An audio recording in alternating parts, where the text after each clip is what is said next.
been participating in interviews every day your entire life? Because almost every conversation you've ever had has been built around either extracting or providing information. That's why at Brown Interviews, the largest and only interviews magazine in the Ivy League, at which I am the founding editor-in-chief, we don't require any prior experience when hiring new writers. Because really, you've been preparing to be an interviewer every day since you learned how to speak. Example: how was work? It was fine. At Brass Tacks, this was an interview. I know that because every free second that I have, I'm either interviewing people or teaching others how to interview. And I love it. From scientists to CIA agents, rap artists to tech moguls, you name them, I want to hear their story. I've done nearly 100 interviews in this past year, including Black Lives Matter co-founder Patrisse Cullors and Blexit, Black Exit from the Democratic Party, founder Candace Owens, pro-Zionist activists, and neo-Nazis actively on the run from Aryan Brotherhood assassins. The one connecting thread consistent throughout them all is that everyone I speak to has more in common than they do things that differentiate them. I became obsessed over how that could be possible when we live in one of the most divisive times in recent history. And most importantly, knowing why these similarities were so difficult to discern, when clearly if there's more in common than not between public figures on polar opposite sides of a divisive issue, the same must be true of that one in-law you always hope won't show up to family functions, or the girl in class who always gets under your skin. Me. I know it's me. It's okay. The tipping point in my search came just about this time last year. I interviewed a decorated war veteran who survived an IED blast that doctors were sure would kill him. Third-degree burns on over 90% of his body. And one of his first questions when he awoke from the coma was when he would be able to go back to Iraq to serve. Flew to a pin drop town in South Carolina to talk to him at home.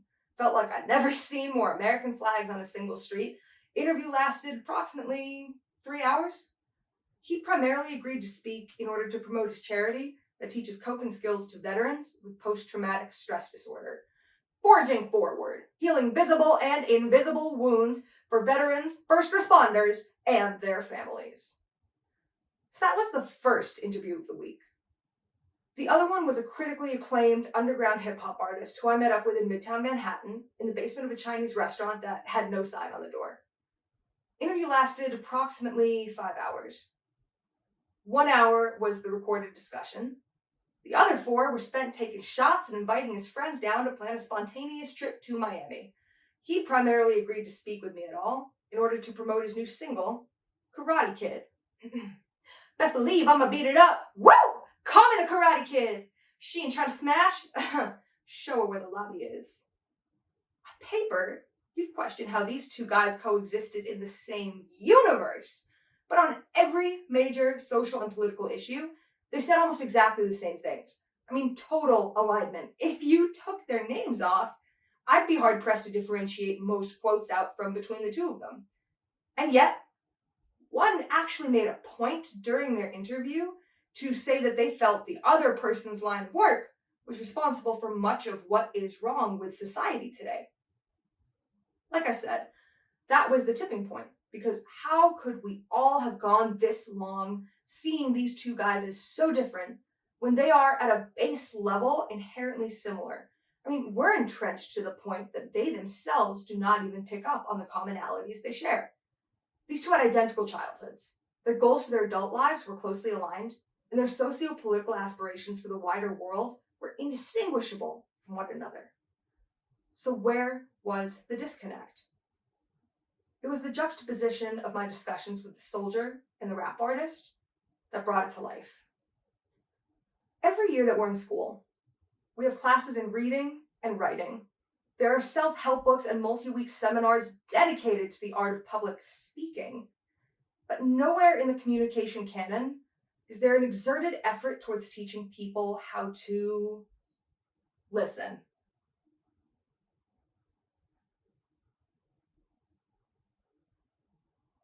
the University of Missouri conducted a comprehensive study into this phenomenon and compiled statistics that found that we spend roughly 70 to 80% of our time in a given day communicating.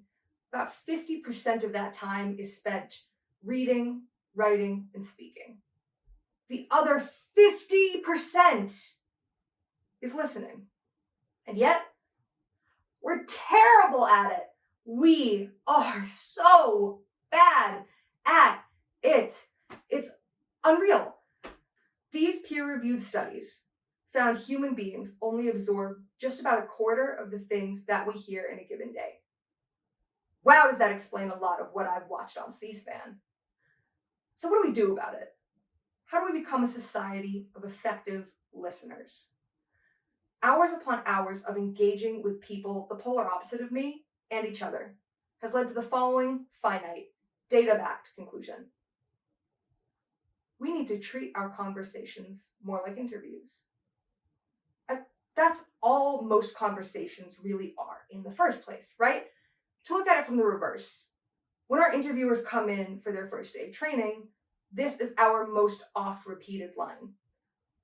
You know exactly what you're doing.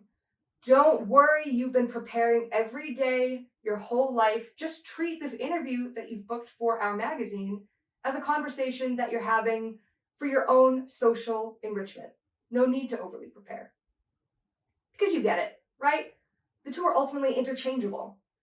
By the numbers, the defining trait of an effective interviewer and an effective listener are one and the same.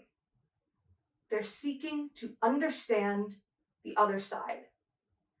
Not convince them of anything, and not to be convinced of anything, just to accurately and completely grasp the other party, what they're trying to say, and why. To be clear, this is not to imply that when speaking, one is barred from ever arguing a position. This is while listening to prevent your personal position from impeding your ability to hear the other person's take, be it over a serious political issue or a mundane household one. We simply need to be careful to not allow what we want to hear to get in the way of what we actually hear. The best way I've ever heard this summarized was when I had the opportunity to interview a former advisor to Palestinian President Mahmoud Abbas, who negotiated for the Palestinian Liberation Organization, and a former U.S. State Department representative who negotiated on behalf of a pro-Israel committee at the Camp David Accords. I interviewed them both together at the same time because they'd met on opposite sides of the negotiating table, but they'd managed to become best of friends. Because negotiators are professional listeners, and they quickly intuited that they had a lot more in common than not. When I asked how they came to be friends despite the contentious circumstances under which they met, they told me this.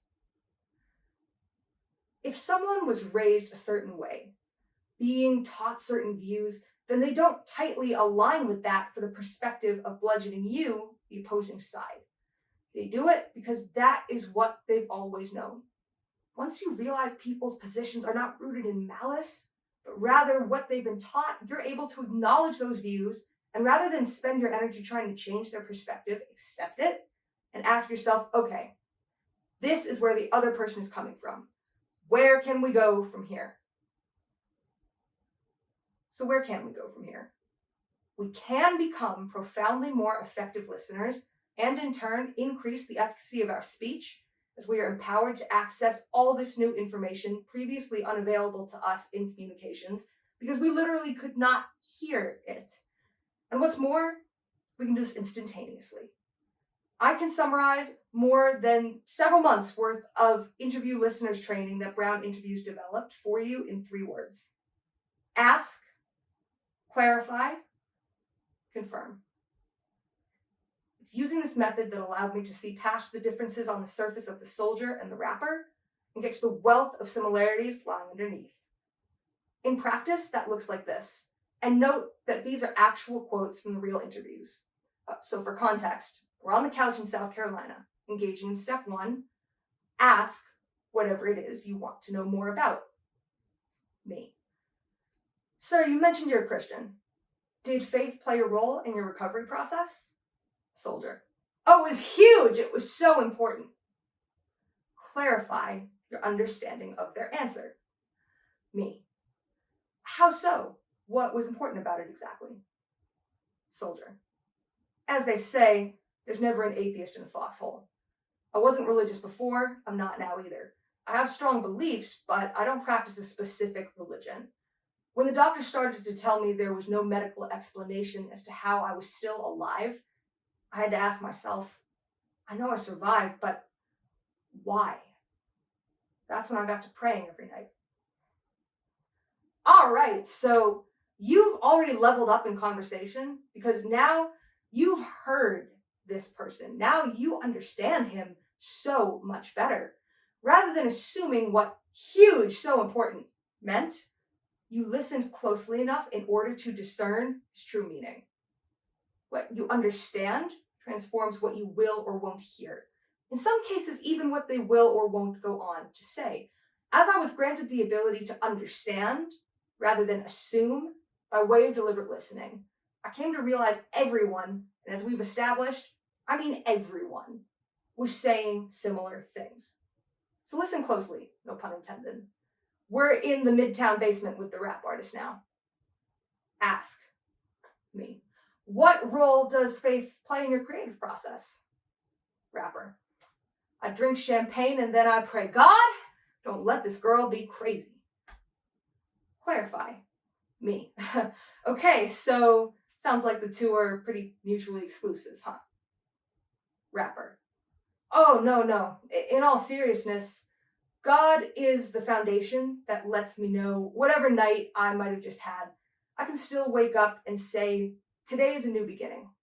We're all going to make mistakes. So knowing that I have that clean slate through prayer helps me continue to be myself, no matter where I go.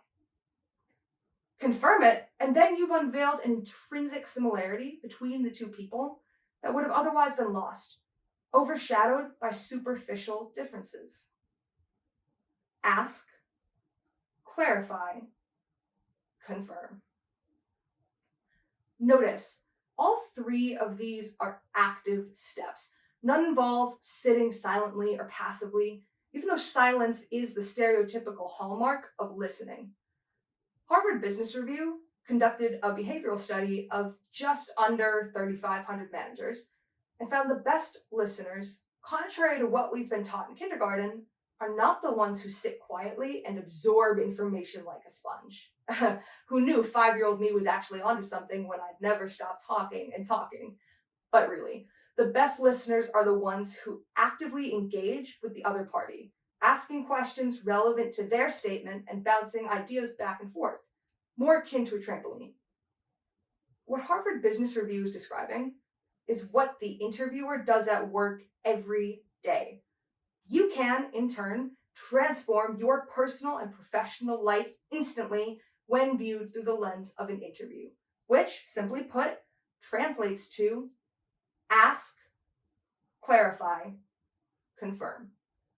Let's look at that conversation from earlier that we've all had 1,000 times and see how it could have been more effective if deliberately approached like an interview this way.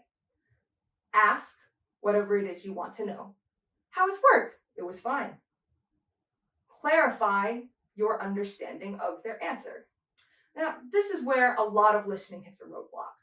We subconsciously fill in blanks by making assumptions and can end up mishearing the other person as a result. Like in this instance, that their definition of fine is whatever our definition of fine is. Clarify. Fine, so not good, but not bad. Oh, no, it was good. It was pretty good. All right, already the conversation has gotten more interesting. You have extracted more information than you otherwise would have, just as an effective interviewer strives to do, and with only a couple sentences worth of difference. Hey, maybe send Brown interviews and applications sometime. You're getting good at this. But wait, be sure you've processed the information. Confirm. All right, good day at work. I'm glad to hear that. Yeah, it was a good day. Thanks for asking. Say it with me if you've been listening, or better yet, if you're about to start. Ask, clarify, confirm. Ask them what they mean, clarify their explanation, confirm your understanding. You are then the best listener in the room. You wouldn't pick up more with a hearing aid.